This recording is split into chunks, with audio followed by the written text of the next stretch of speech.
Esse congresso, para quem gosta de endurologia, ele é muito, muito bom, porque é muito focado e todas as grandes novidades aparecem nesse congresso. Então, eu dividi essa apresentação, primeiro em percutânea e minipercutânea, depois em ureteroscopia, depois de tratamento clínico, e eu misturei algumas novidades tecnológicas que a gente viu lá. Na parte de litíase foram 20 apresentações de plenário, 13 pôster de ciência básica, 222 pôster de clínica, 43 sessões de vídeo e 7 cursos. Então, em mini percutânea, o primeiro pôster que eu separei é um pôster que apresenta esse novo grupo de estudo que chama STAMPS, que é um grupo de estudos formado por 30 centros médicos em 21 países e que eles estão estudando exclusivamente mini percutânea com sucção. E eles consideram mini-perc aquela cujo acesso é 14 a 22 frente. Então, esses centros coletaram dados de todas as mini-percs que eles fizeram, e em todos os casos foi feita a tomografia 30 dias depois do procedimento para ver os resultados. Então, assim, o objetivo desse estudo é mais ou menos aquele do CROIS, né? Ter um grande banco de dados e bem heterogêneo em termos de cirurgiões e de países para a gente ver quais são os resultados da mini-perc com sucção atualmente. Então, eles estudaram nessa primeira fase 1.700 pacientes, 50% eram gás 1, 30% gás 2, e vejam que eram cálculos pequenos, né? 1.700 milímetros cúbicos, o que para quem faz mini percutânea não é nenhum absurdo, né? Em 26% dos casos, a fonte de energia foi o túnel fiber laser, o tempo de cirurgia 45 minutos, o tempo de laser 18 minutos, tiveram 1% de lesão de cólon, ou seja, nada muito diferente da percutânea tradicional, e 0,6% de lesão de pleura, mostrando que a mini-perc não é uma coisa tão inócua assim. E o stone free rate deles, mesmo com a mini-perc com sucção, foi 82,4%, com 2,6% de intervenção. O que, de certa forma, me surpreende um pouquinho, porque não são cálculos grandes, né? São cálculos considerados tranquilos, e mesmo com sucção com 30 dias, eles tiveram 80% de bons resultados, né? Que é o paciente completamente livre de cálculo. Então, não é um número surpreendente, e guardem esse número 80%, que ele vai aparecer várias vezes nos próximos trabalhos que a gente vai ver. O segundo trabalho que eu separei é um trabalho, assim, é um tema super antigo, que é o uso de irrigação com antibiótico, tanto em percutânea como em ureteroscopia. E o grupo do professor Kleiman, lá da Califórnia, trouxe, então, um trabalho que é um retrospectivo, mas baseado num banco de dados que eles montaram prospectivamente. Foram 50 pacientes que fizeram percutânea e irrigação com neomicina mais polimixina contra 50% em que a irrigação foi só com soro fisiológico. Os pacientes que tinham ITU, que tiveram ITU, foram tratados, obviamente. E o que não ficou claro é se eles fazem, além da irrigação, uma antibiótico terapia profilática endovenosa. Isso não ficou claro para mim e acho que para ninguém. De qualquer maneira, os resultados nos pacientes que irrigaram com antibiótico, a taxa de CIRS foi 16% contra 48%, a incidência de sepsis pelo critério do SOFA-3 foi 0 nesse grupo de pacientes, infecções urinárias sintomáticas até o 30º dia, 6% contra 34%, e nenhum paciente precisou ser readmitido por infecção urinária, todos eles um P estatisticamente significativo, e eles advogam, então, que a irrigação vesical com antibiótico é um fator independente que prediz a redução de infecções urinárias após a cirurgia renal percutânea. Esse é um tema antigo, eu acho que aqui carece de um trabalho prospectivo, mais bem controlado, randomizado e com maior número de pacientes. Mas fica aqui a ideia de um tema que esse grupo está revivendo. Esse é outro pôster que eu achei bem interessante, também multicêntrico, né? Esse ano teve muito trabalho multicêntrico, né? Esse aqui são 14 centros do mundo todo. Infelizmente, o Brasil não está em nenhum deles. Eles compararam entre janeiro e dezembro do ano passado a mini pack com sucção contra a mini pack sem banheiro de sucção. Então vejam que é um número grande de pacientes, né? 664 são, e o resultado de todos eles com tomografia no 30º PO foi 85% de pacientes completamente livres de cálculo na bainha com sucção contra 87% na bainha convencional, o que chama um pouquinho a atenção. Veja que o número 80% está lá, né? É sempre em torno disso. Os cálculos não eram cálculos muito grandes também, e houve uma grande vantagem de quando se usou a bainha com sucção em termos de tempo operatório, que é de 57 minutos para 42 minutos. A taxa de transfusão também foi menor no grupo que usou a bainha de sucção, e o stone free intraoperatório, quer dizer, aquele que o cirurgião julga na visualização e no raio-x intraoperatório, foi bem maior no grupo com sucção contra no grupo sem sucção, 83% e 70%. Com relação à infecção, não houve diferença nenhuma. Então, o que a bainha proporcionou foi um resultado imediato melhor, mas com 30 dias foi tudo igual.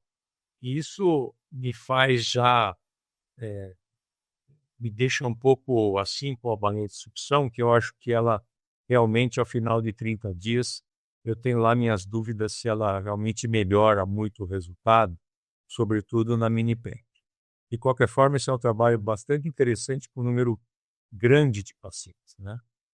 E aqui também, um outro trabalho que eu achei bem interessante é também um trabalho multicêntrico de centros europeus e da Singapura, da Ásia, enfim, em que eles estão comparando a ureteroscopia com sucção, né, a FANS, contra a mini PERC com sucção. Então também é um outro trabalho bem interessante. E vejam que, de novo, um trabalho multicêntrico cooperativo, ele envolve um grande número de pacientes, né? Você tem quase 700 pacientes em cada braço. E, de novo, eles estudam cálculos pequenos, né? 1.400 milímetros cúbicos não é um cálculo grande. E aqui acho que ninguém faria mini PERC nesses casos. Mas, né, enfim, foi comparado aqui também um trabalho bem feitinho, prospectivo, com tomografia no 30º PO, e os resultados foram amplamente favoráveis à mini PERC, né? Se você considerar paciente 100% livre de cálculo, foi 86% na mini PERC contra apenas 57% na ureteroscopia com aspiração. E se você for um pouco mais benevolente e incluir aqueles pacientes com zero fragmento, mais fragmentos residuais pequenos, menores do que 2 milímetros, esse número sobe para 97% nos dois grupos, mostrando que, conforme o seu critério, não há diferença nenhuma significativa entre a mini PERC com sucção e a ureteroscopia com sucção. Mas se você for mais rigoroso, sem dúvida nenhuma, a mini PERC é melhor. Me surpreendeu aqui o maior sangramento na ureteroscopia, não houve diferença significativa, mas foi um sangramento maior.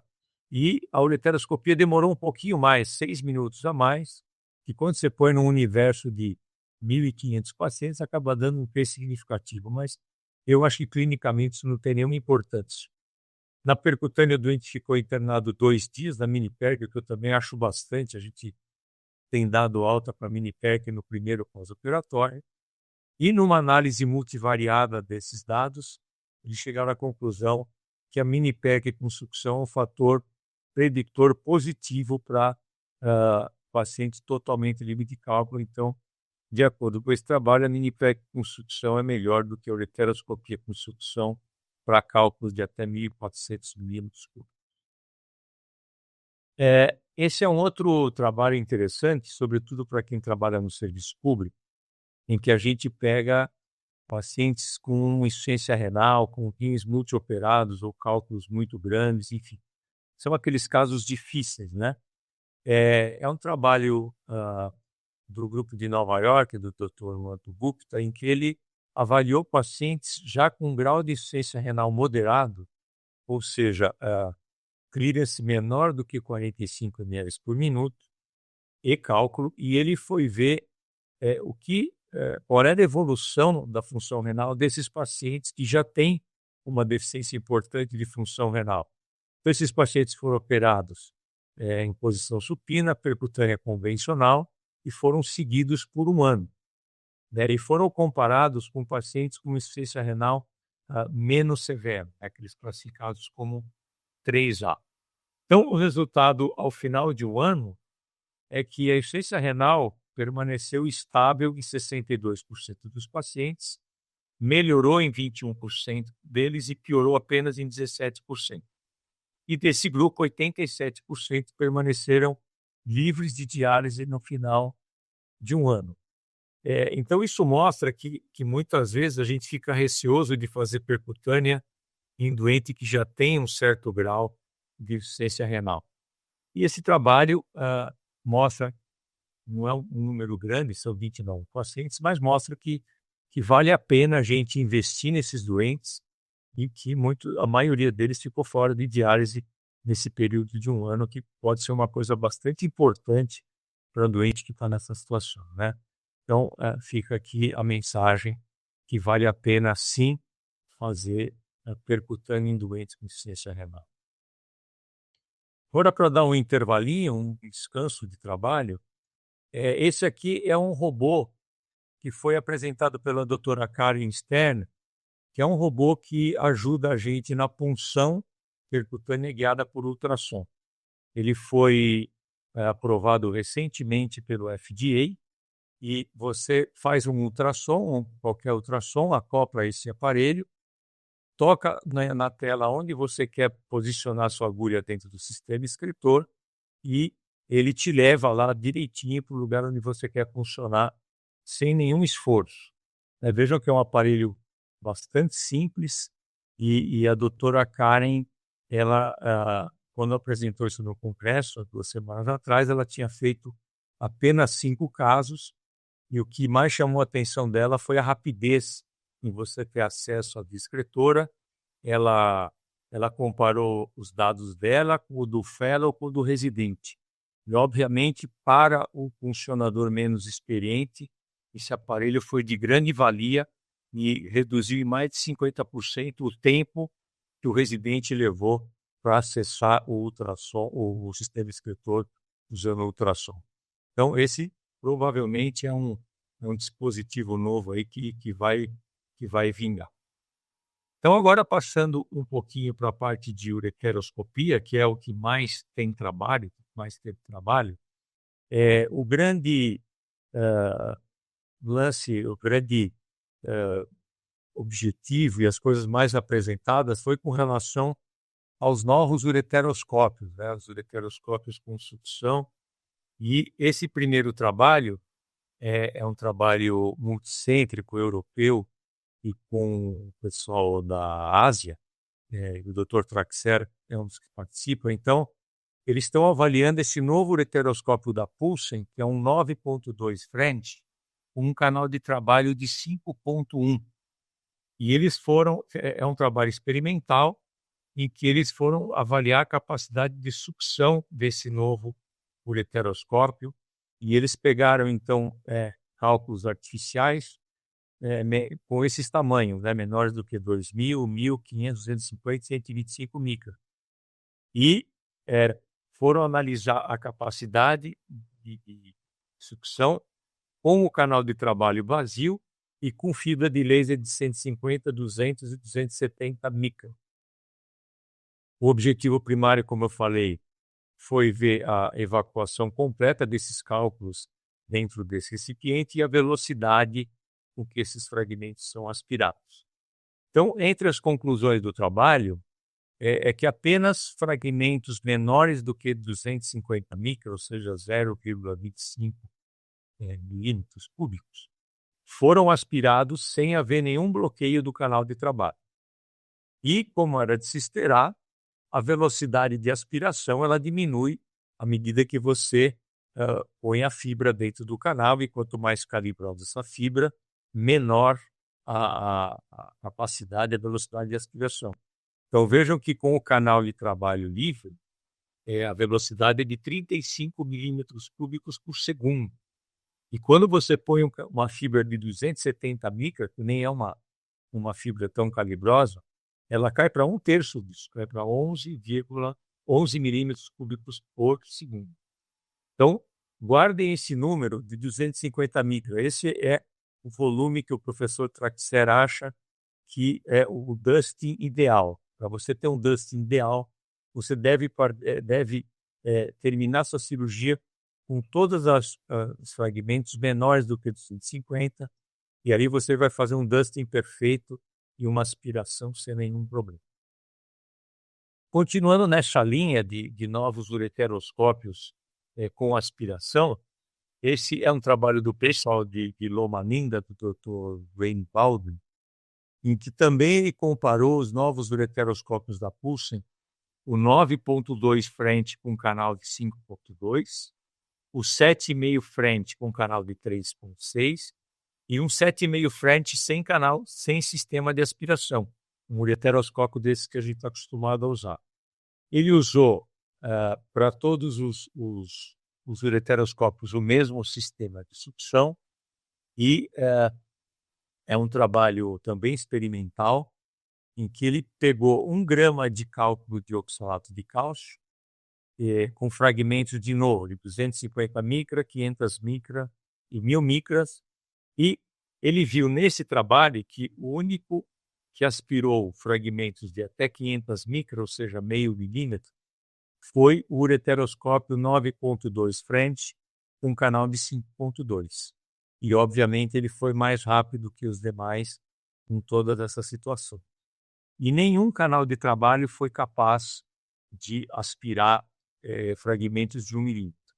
Ou seja, aquilo que eu falei, fragmentos de 250 micras são ótimos e fragmentos de 500 micras são aceitáveis para você ter uma aspiração dentro com estes novos ureteroscópios que incorporam aspiração dentro de si mesmo. Então, o número mágico é 250 micras e parece que está chegando nesse calibre de 9.2 frente com canal de 5.2 frente. Esse é um trabalho, talvez o trabalho mais badalado que teve no Congresso, foi um trabalho que o próprio professor Traxler apresentou, e é um ureteroscópio que ele está desenvolvendo junto com o pessoal da IPG, que é o pessoal que inventou o Thulium Fiber Laser, o pessoal da Rússia. É um ureteroscópio inteligente, que eles chamam. Então, é um ureteroscópio 9 frente. O canal de trabalho ele não falou, mas deve ser 5.1 ou 5.2 frente. Ele tem na sua ponta um sensor de pressão, e ele é ligado a uma bomba de infusão e sucção inteligente. E ele usa um Thulium Fiber Laser com uma fibra de 150 micras. Então, como é que é esse sistema? O ureteroscópio tem um sensor de pressão que transmite para essa bomba inteligente e você adapta, você programa a pressão intrarrenal para ela permanecer entre 15 e 80 centímetros de água, com uma média de 20 a 30.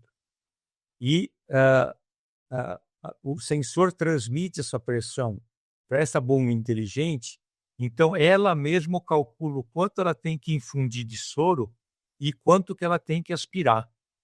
Então, o que, segundo ele, se isso der certo, vão se acabar os problemas, vai acabar a bainha de aspiração, esse ureteroscópio vai fazer tudo.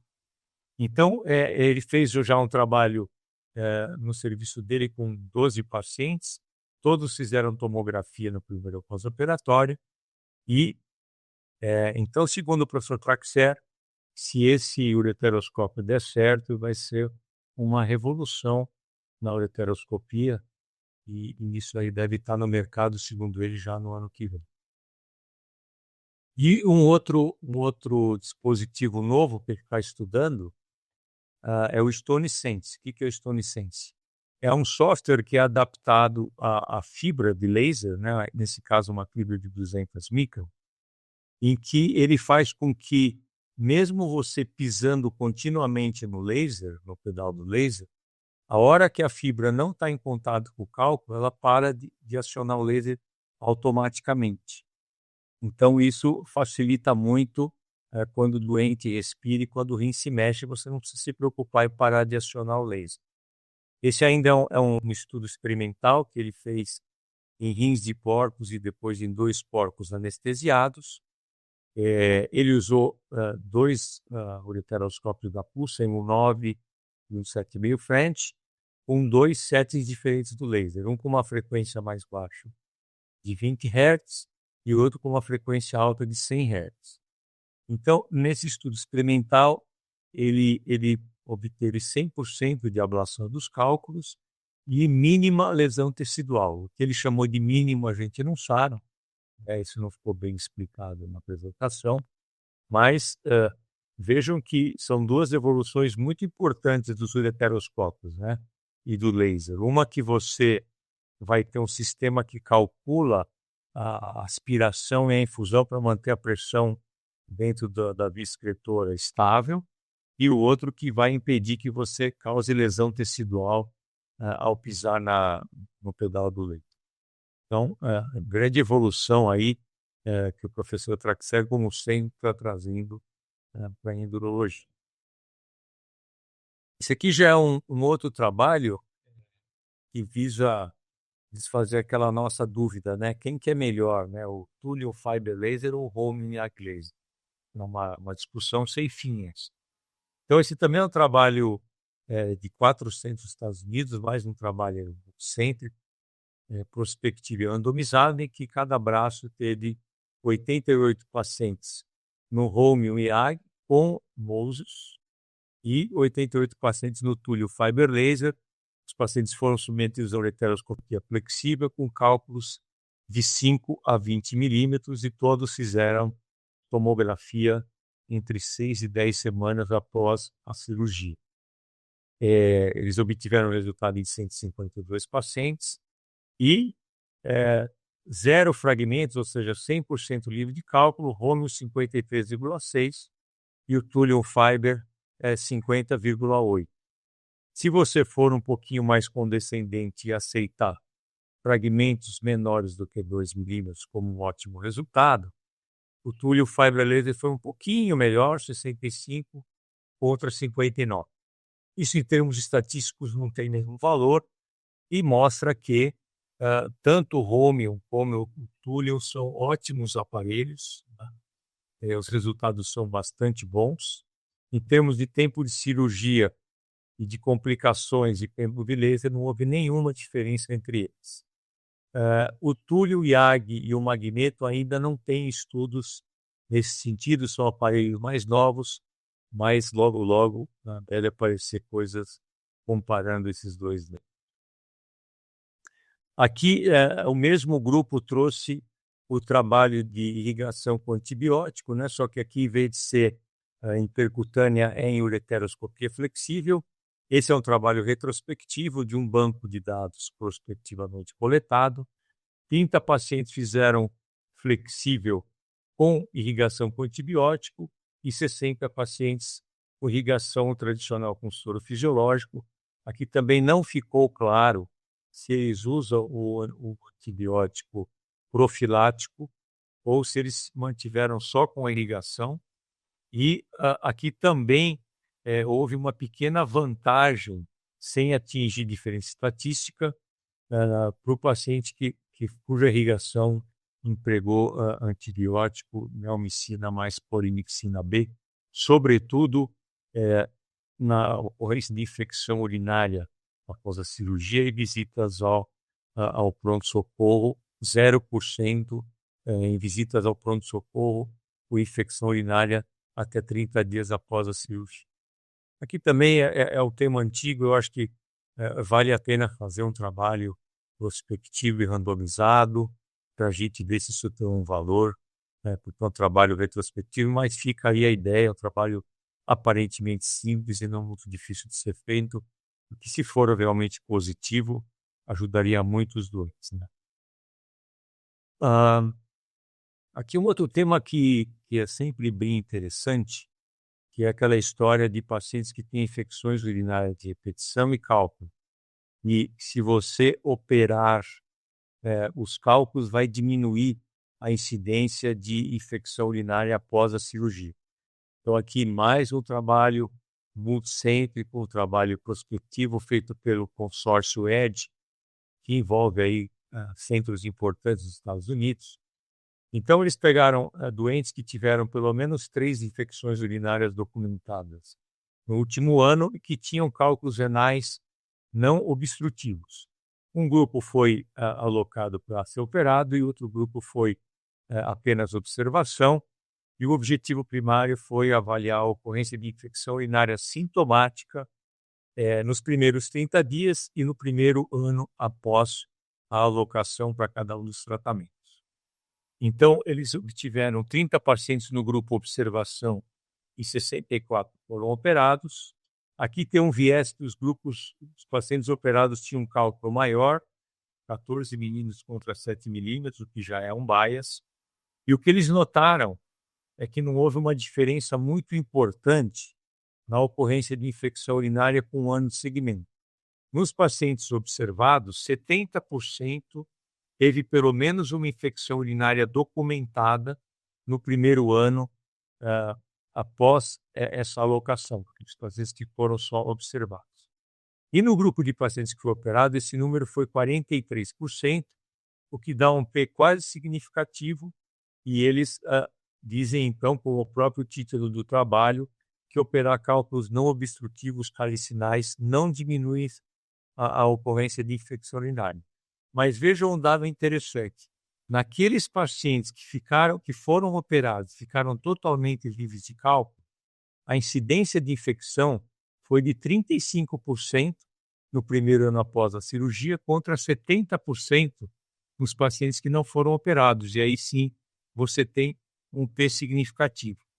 Então, eu discordo um pouco da conclusão do grupo, que eles dizem que a intervenção não tem nenhum impacto na recorrência de infecção urinária. Eu acho que para doentes bem selecionados, o tratamento de cálculos calicinais assintomáticos em pacientes que têm infecções de repetição, e sobretudo se essa infecção for uma infecção alta, ela pode ser benéfica. Em todo caso, está aí também um trabalho que a gente pode fazer, que é um tema sempre alvo de muito debate.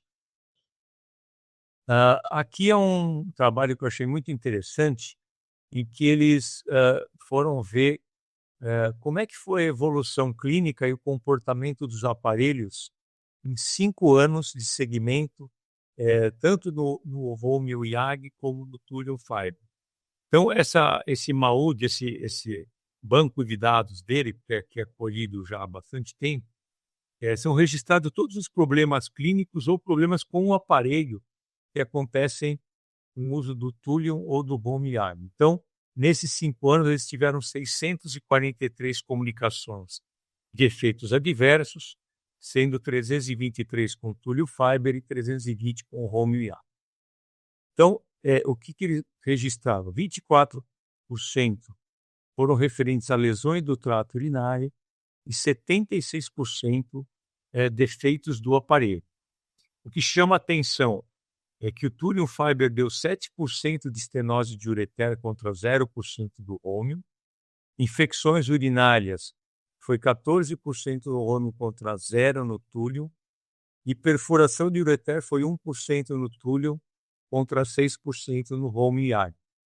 O que faz algum sentido a perfuração, porque o Thulium Fiber ele é um laser que tem uma penetração um pouquinho menor, de 2 milímetros contra 0,2 contra 0,4 do Romeo Yag.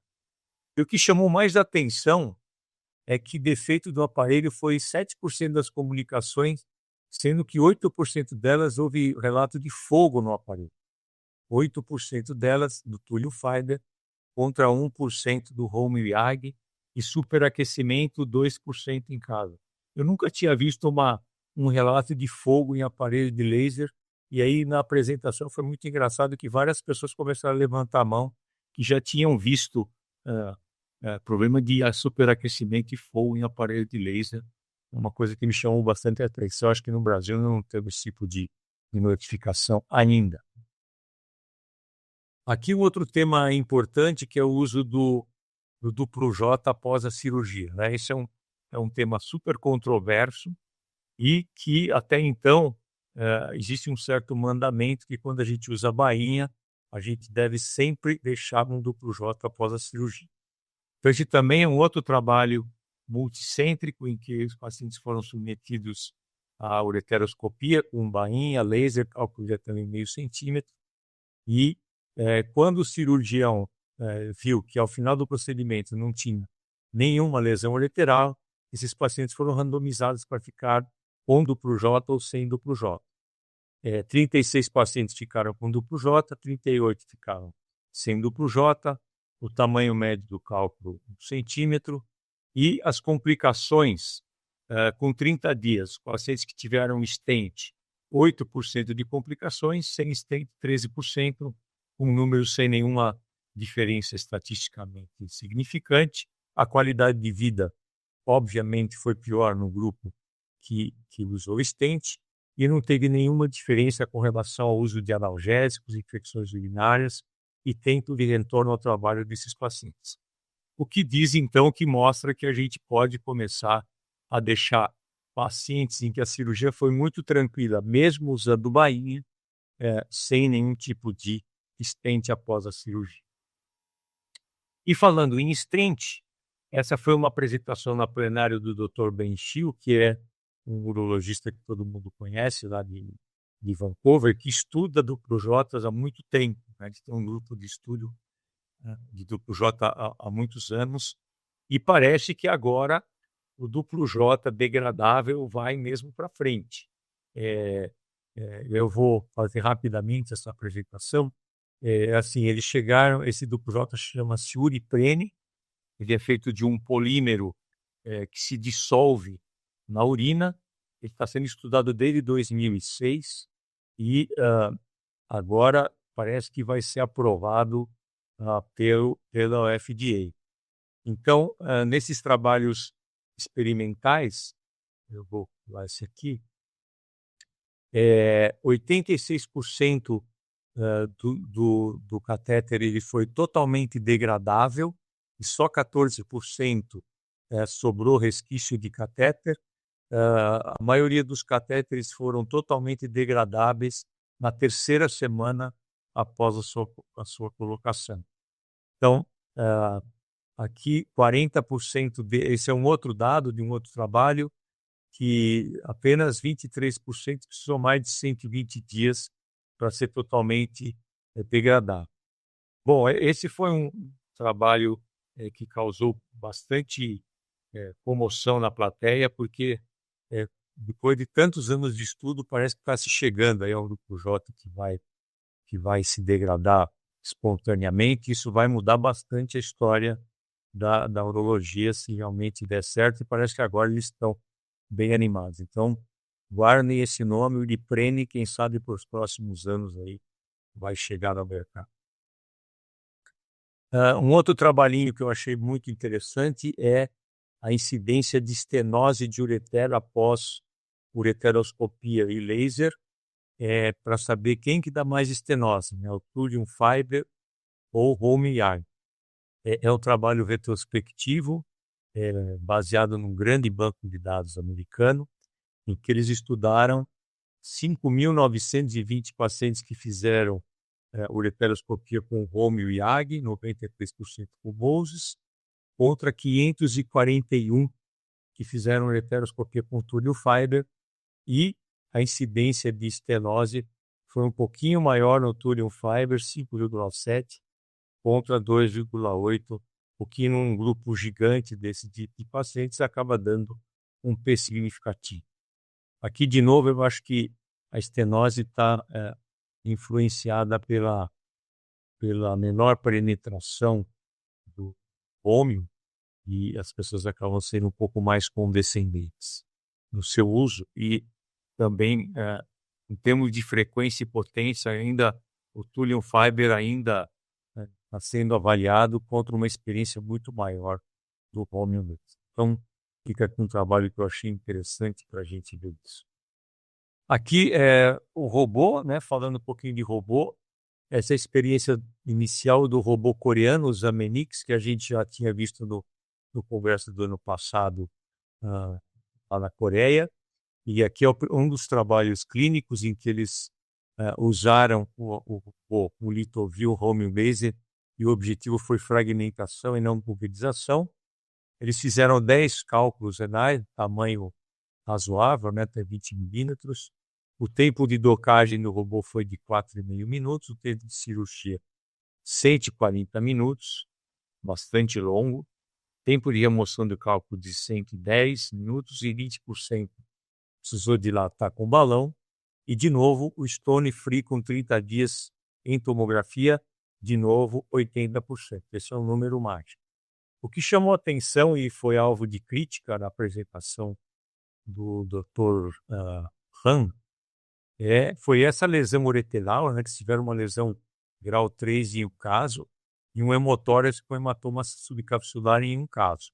Vejo que num grupo de 10 é uma coisa importante, então a gente deve ficar um pouco de olho, porque o grande problema do robô é a falta de sensibilidade quando você sobe com o ureteroscópio pelo ureter. Isso parece ser o maior problema, não só desse robô, como de todos eles. A gente não tem sensibilidade e às vezes você lesa o ureter sem perceber.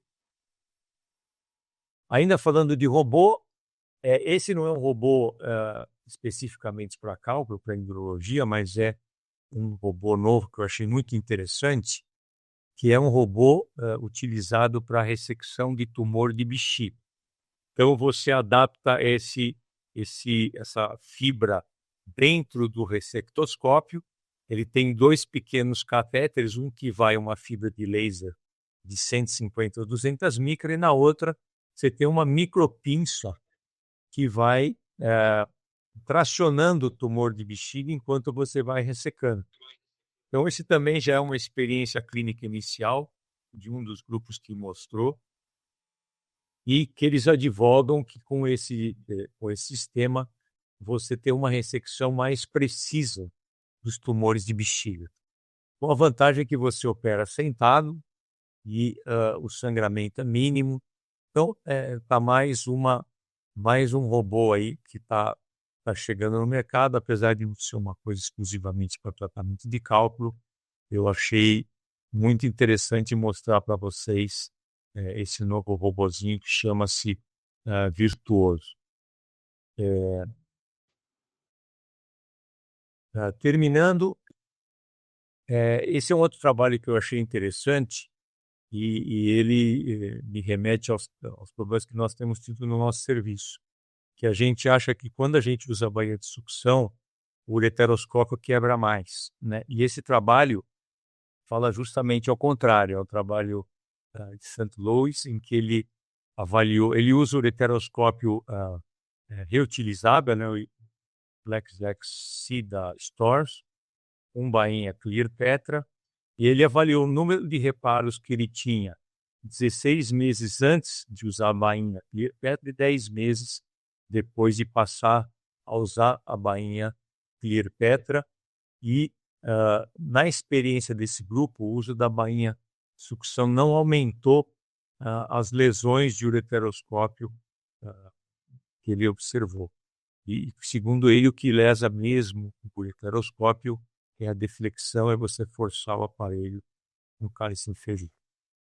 Para terminar, com tratamento clínico, né? Tratamento clínico não teve muita novidade esse ano. A pioglitazona, que era uma droga que estava se botando muita fé no tratamento de cálculo de ácido úrico, parece que não está entregando os resultados prometidos. E o trabalho que eu achei muito interessante é um trabalho baseado num enorme banco de dados americanos, que avalia o uso dos GLPs, né, desses remédios aí para emagrecimento que todos os doentes estão tomando. Então, eles pegaram 255.916 pacientes obesos e sem diabetes e eles foram ver os pacientes que tinham história de litíase e tomaram o GLP e compararam com os que tinham litíase obesos que não tomaram GLP, e no outro grupo eles pegaram os pacientes sem história de litíase, obesos, que tomaram GLP, e os que não tomaram. E tanto no grupo com história prévia de litíase, como no grupo sem história prévia de litíase, os pacientes que tomaram esse GLP-1, né, os Mounjaro da vida, eles tiveram um efeito protetor importante contra a litíase, contra a cálculo. Quem sabe, então, está se descobrindo aí mais um benefício dessas medicações, né, que além de induzir perda de peso, ela confere um certo efeito protetor contra cálculos renais. Então, esse foi o trabalho clínico que talvez tenha chamado mais atenção no Congresso com relação ao tratamento clínico. E mais um brinquedinho novo, né? Esse é uma bainha que nós vimos lá, é o Fábio Vicentini que filmou isso daí. É uma bainha aramada com sucção, mas vejam como a ponta dela é extremamente flexível, né? Ela é uma bainha 11-13, se eu não me engano, com sucção, uma bainha que ainda não está disponível no Brasil, mas ela é feita para ser usada com ureteroscópios mais finos. E chama a atenção que ela é muito maleável e parece ser muito boa. Bom, terminando então, quais são as mensagens que eu gostaria que ficasse para vocês, que pelo menos é o que eu pude incorporar na minha prática desse congresso, que eu achei muito interessante. A sucção em ureteroscopia e também, possivelmente, em mini-PERC, quando que ela vai ser vantajosa? Porque, pelo que a gente está vendo, os resultados com 30 dias de pós-operatório, tanto em ureteroscopia como em mini-PERC, eles são muito semelhantes. Então, a gente não sabe ainda onde que a bainha vai ser melhor empregada, a bainha com sucção. Uma dúvida que fica, né? O que a gente vai usar? Nós vamos usar ureteroscópios mais calibrosos, com sucção incorporada, com bomba inteligente, etc., que é a linha que o professor Traxler está seguindo, ou nós vamos usar a bainha de sucção com ureteroscópios mais finos, tipo 7,5 ou 6,3 French. Ou, quem sabe, ambos, né? A gente tem essa dúvida e isso é o que os próximos anos vão mostrar para a gente. Os ureteroscópios inteligentes, fibras inteligentes, bombas inteligentes, logo, logo vão estar no mercado. Isso vai mudar completamente a ureteroscopia flexível, o jeito como a gente vai fazer a ureteroscopia. Os vovôs em endurologia e em urologia em geral são uma realidade, quer a gente queira, quer a gente não queira, que estão aí para ficar. E o duplo J absorvível, né, que se realmente chegar, também vai ser outra revolução na endurologia.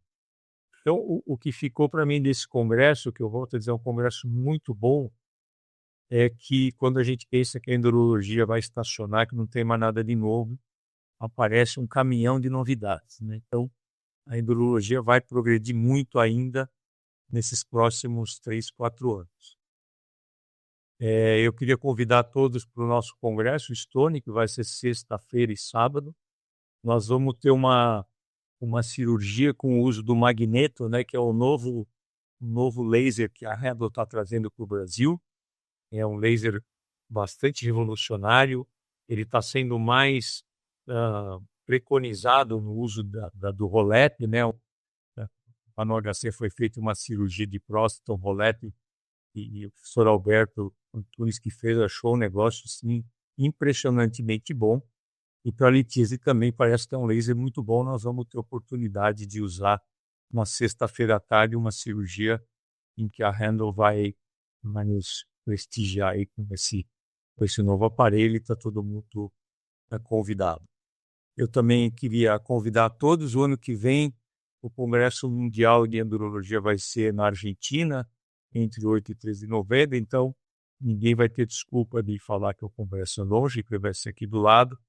E o grupo da Argentina está preparando um congresso e realmente promete muito, vai ser muito bom.